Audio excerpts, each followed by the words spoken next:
Hi, Christian. Thanks for coming to join us today for BYO podcast here at the Real Wine Fair. I've been a fan of your wines for a number of years, and a friend of mine, we talk about who works with your wines. It's great to have you with us and to learn a bit more about your story. Why don't you tell us a bit about yourself, your wines, and what you're up to? Yeah, okay. Thank you first for welcoming me. And it's a good moment. We can share together. I'm wine grower since a long time, a long family, since 1770. And I will make my 20th vintage this year. Wow. Yeah, I believe. Congratulations. Yeah, thank you. And quickly, my father had some vines. All the vineyard was inorganic. He wanted to make zero-sulfite wine, but he could not have all the solutions. And then my first thing was to think about that, how to make natural wine. Even 20 years ago, it was something very not clear and not lot of people who have the experience. Mm-hmm. Then I quickly met Marcel Lapierre, Pierre Auvernois, those guys who learned me a lot.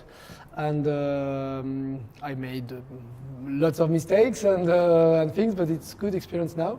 And we have the luck to have good terroir, great places, great Grand Cru, and for sure vines who have never used chemicals, never have seen bullshit things. Then it's also easier to make good wine. And now I am happy to make what I do. It's really fun to make wine with nothing inside, just grapes. Yeah. And to see that the wines can be aged a long time. You can have the bottle open during 1 or 2 days, and you say, "Wow, the wine's good." And sometimes there is one wine which is not the most what we want, but that's the life. Yeah. That's normal. But I'm really happy how each year the stability is always higher and higher, and that's good. Great. Well, why don't you grab the first bottle and top us up so we can have a taste and chat a bit more. So that's Amour 14. I really like this white. My village where I am is Amerschwir. That's why we made this cuvée, which is Amerschwir. For us, the love we give to the wine, to the vines, is very important. There is really a relationship between us and the wine. I always say it's like somebody who has some plants in the house. If the person loves to take care of them, they are growing a lot. And if the person doesn't like that, the plants are not nice. There is a vibration between everything which is alive, like a plant, and between us. And it's very important to give these good vibrations. So, you're in your 24th vintage. Kind of, I use over 24 years. How has that relationship kind of evolved? It must be. What's different now than was 24 years ago, or 20 years ago, or 15 years ago in how you're making the wine, or in your relationship with the vineyards, maybe? Things change a lot because 20 years ago we did not really know. We forgot everything about making zero-sulfite wine, mm-hmm. and we was also quite alone. And now we have a new generation of people who really wants to do that, and I really love the community we built. And in Alsace, I'm happy to have built this community because there are a lot of new wine growers, and we make a fair together, the Salon des Vins Libres, which is great, and we also discuss a lot. There is no idea of currency between us. It's also a good philosophy, and we share a lot of things, and that's really great. It's for me, natural wine is a new way to make wine, but also a new way to build our new society, because a lot of things are a bit complicated in our society, and I think business, everybody wants to make business, but we don't need to fight. We can also share the things, and and that's more, I think, better Yeah, than. there's plenty of thirsty people to Yeah. fill the glass. For sure, for sure. So, yeah, and I think that's something too people think about in maybe these fairs or some communities. Maybe some regions are more competitive than others, but really, it's not these small producers competing with each other that is the concern. It's how do we get more people of the mass wine people, Yeah. wine consumers to engage with wines that are no more expensive, no more different in price or anything like a luxury investment. It's just to know where to look or to have access to them. And I think that's kind of what the Real Wine Fair is trying to do, is trying to bring that to more. Maybe speak of that. How long have you been coming to the Real Wine Fair? Or I don't know. Perhaps quite 10 years. We work with Les Caves de Pirène, and the time we're beginning working with them, we went to the fair. have you noticed anything like over the years of coming, how it's changed or It's reception to the wine maybe? Yeah, for sure there is always more and more producer, and that's cool. And more open-minded to other countries, and like East Europe countries who are coming, like Czech Republic, Hungarian, and that's cool. That's cool to see those new places who also are going in natural wines. For sure, always more and more people who are interested in. That's cool. And I think what is great, the Caves de Pirène who welcome us, the philosophy has not changed.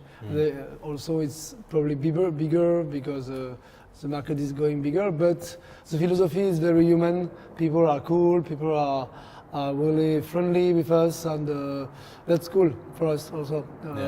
It's very important, like by us, between wine growers, that we keep this cool philosophy, this nice relationship. The day things will be just business, and I don't think I prefer being in my vines than to come here. I mean, it's interesting. You talk about there's a great community here about the Real Wine Fair. I think that's what, for me, when I come to we go to a lot of different festivals, obviously, in the wine trade. You go to many, I'm sure, and whenever I come to the Real Wine Fair, it's different. I feel like I'm just going to see friends, like I'm going to a party, as opposed to that I'm going to work, if that makes sense. And I think there's just such a great energy here I think to what you touched on, as it's grown, that philosophy and that kind of humanity has not really changed. It's just gotten more. Yeah. And there's probably, I don't know, there's not too many places that kind of maintain that. I think we have a lot of love for Les Caves de Pirène, and now more partners who are kind of bringing growers into the tent to do more importers. It's not just Les Caves de Pirène now too, which is really exciting. So, you also talk about kind of the community building of kind of locally, both in terms of there's more people working together in the same way. And you talked to some of the Eastern European. Are you noticing more foreign? Because you're quite modest about your own wines, but they're quite iconic and celebrated for many people and very inspirational for a lot of other growers. Do you have a lot of growers kind of coming to the region to look to you now for inspiration, where maybe you only had Monsieur Auvernois and Lapierre and places like that? Are you seeing now you're on the other side of that?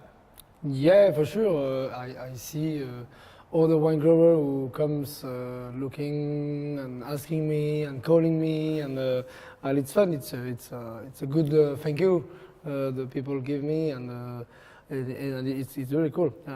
Things are really moving. In the past, 10 years ago, I was knowing all the natural wine growers from France, and now it's not possible anymore. There is a new one each minute, each day. I don't know, but it's crazy, and that's cool. That's really cool. And we also see there is also new blood who is coming, and even in Alsace things are complicated because the fields are very expensive. But there are new people who buy some grapes, or who the new generation is coming, and that's cool because it's very important to have this new blood who is coming. No. I mean, we should speak about the wine as well. Yep. It's absolutely beautiful. It Thank has you. a wonderful, obviously, that kind of depth and concentration. You can tell that you're working with obviously very well grown, ripe fruit, but it still has this kind of silkiness, this incredible balanced texture on the palate with a lot of tension. It just keeps it alive. What What made you want to, so long ago, start to make zero sulfur wines? Well before it was like even something talked about, really. What was the desire there from your father? You said you wanted to kind of follow through for him. It was a challenge for me to make wine with nothing. And I tasted, my father made a zero-sulfite wine in 92, a little bit, and with problems because the bottles referment and the cork was exploding and that all things. And I said, wow, that's interesting. And the easiness to digest, the purity to swallow is something where for me it was a challenge, and my body says me I want more. Yeah. And when there is even a bit of sulfites, the aesthetic and the easiness to swallow is really not the same, and it just say me, oh, it's okay. And that's why I wanted to make this challenge for sure. A little bit of sulfites, if I need, I would do it. It's not a huge problem, but it's really a great motivation to find the solutions to make a zero wine, because there is something very like a flower was opened, and if there is a bit of sulfite, it's a bit like, and it's a pity. It's a pity. Yeah. It's like it's kind of like if you're making a certain sauce, and then you could just add a little bit of cream, it'd be much easier. But yeah. Yeah, that's cool. It's more honest, good. It's more honest sure. to go without it. Yeah, for sure. Mm. What's the second one that you brought? What's the second one? The second is okay. a funny. It's not, I don't know if it's a funny, but it's a great wine. It's a orange skin contact wine. I called Cirrhose. The idea was also we have great varieties like Pinot Gris and Gewürztraminer who are really very difficult to make with zero sulfites, especially when it's directly pressed, because those grape varieties have low acidity, high level of sugar, and one moment the spontaneous fermentation is difficult. Mm-hmm. And also with the climate was changing, it was difficult to make easy drinking Gewürztraminer and Pinot Gris.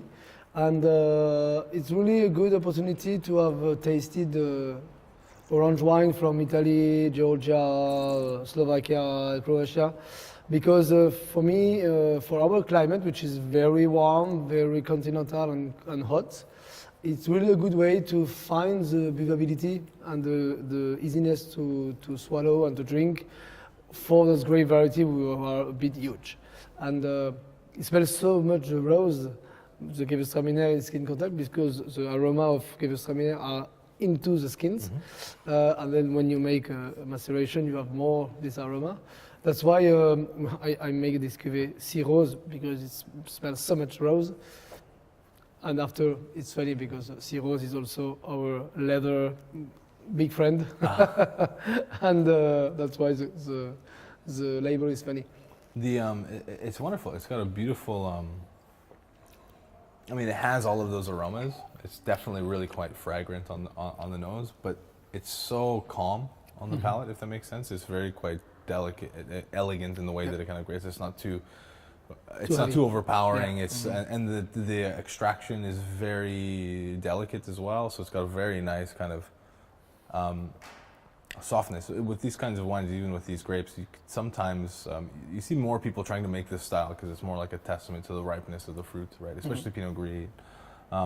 But they can tend to be a bit disjointed. It's very hard. There's a lot of textures and aromas to battle, and it can be a bit hard to find them to come together. But this wine does it really well, that it comes through on the palate with a very elegant kind of understatement, which I think is a real triumph for a grape that is, for so much Pinot Gewürztraminer, which is not known to be understated, if that makes sense. Yeah. So it's a really nice. Yeah, thank you. Yeah. I don't know why it's like that, because the day I decided to make maceration, I said, okay, let's go, let's do it, and the result was that. Then I'm happy. That's fascinating. What is interesting, perhaps, it can be an answer to your question, is I always mix two vintages. This is a 16 and 17. The idea is I make on my old vines, great terroir on the slopes. I make a long maceration of 8 months. And I think what I learned about the maceration is the long maceration gives really complexity, length, and freshness of the tannins, of the bitterness. And especially Gewürztraminer is a very bitter grape variety. And the 17 young vines are just macerated 8 days to have something easy, fruity, aromatic. And I think the blend of the two is interesting, to have this long maceration and this short maceration. And also this long aging, because this wine is aged a long time. And yeah, the natural wines, I think the most important things is also the time. You have to listen to your wine. It's not you. I'm not deciding what will be the wine and when it will be bottled. It's the wine that decides. Yeah. You have to listen to him and not to say to him, I want that. Because one moment there will be a fight, and that's bad. And it's always good surprise. Sometimes I finally make a pet nat, even I wanted to make a still wine and a dry wine or an oxidative, even I wanted not to make a long aging in oxidative. It's, I don't know, it's either way. We have, that's why it's cool to we are not making an industry with a taste and a volume. We have all the year. We have to adapt us like a child. You cannot make the same indication with a very turbulent, active child and a very quiet and introspective child. Right. You have to adapt. And for the wine, it's the same. Yeah. And it's very useful. It's a really nice analogy for sure. My wife and I run into that every day with our daughter. I think she's both the same as us and very different, so we have to adapt. Yeah, for sure. And that's cool because if you do that, my 2 sons are teenage, and sometimes I say, "Wow, they are not crazy. They are not there is no fight between us." Yeah. Because we are in the we listen to them, and for the wine the same. If you don't listen to them, you one day there will be a fight, and then you have a mouse, you have a bullshit reduction, you have I don't know VA, you have other problem because one day the energy you give the bad energy when you say to someone I want that, poof, it goes away with something else, and when you listen to him, things are good, and yeah. Very cool. So, I mean, just kind of finishing up here too. What going around the festival or for the fair? I mean, or even just at home. Like, what else beyond your own wines and the wines of the region? What else do you like to drink if you're going to grab something? What's which wine I like to drink? You like to drink? Okay. I'm being older. More I like my wines. Even I really like to drink something else. But after I was born, my father was really loving Beaujolais, and for sure I love Gamay. It's really easy drinking, complex wines. The Loire Valley also are really a region which is very active. And now I'm very happy about the new way. For example, the wine from Anton in Australia, I really love them.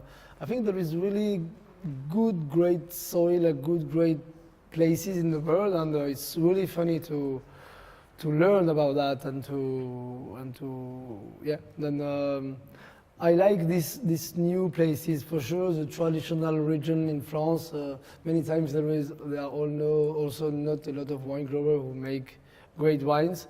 Then it's a bit poor, but yeah, I think where there is a good energy for places where it's not very well known, places where the people wants to make something new and change the things and go more purity. I like that. Cool. Yeah. And that's what I love about I think this room, this festival, is like you have people from all kinds of different places that have that kind of same idea, and when you bring them all together, it's usually a pretty good time. Yeah, for sure. And for sure, the places also where there is freshness, because for me, I like a very nice maturity. For me, the grapes must be ripe to make a great wine. But for sure, I like when it's minimum freshness, easiness to drink. Even it can be so for France, for example, but then with a long aging, with something who gives the freshness at the end. Yeah. If it's a bit boring to drink, I'm not so fan. Too hard to work. Yeah, for sure. No, thanks so much. I really appreciate you bringing these wines. They're both absolutely beautiful, as every bottle I've had from you has always been. And so, thanks for going to the Real Wine Fair. Thanks for joining us at the table. And it's always a pleasure to come in London. Each time I come, it's a great, nice sunshine. And then it's cool. Cheers. Santé. Thank you. Santé. Cheers.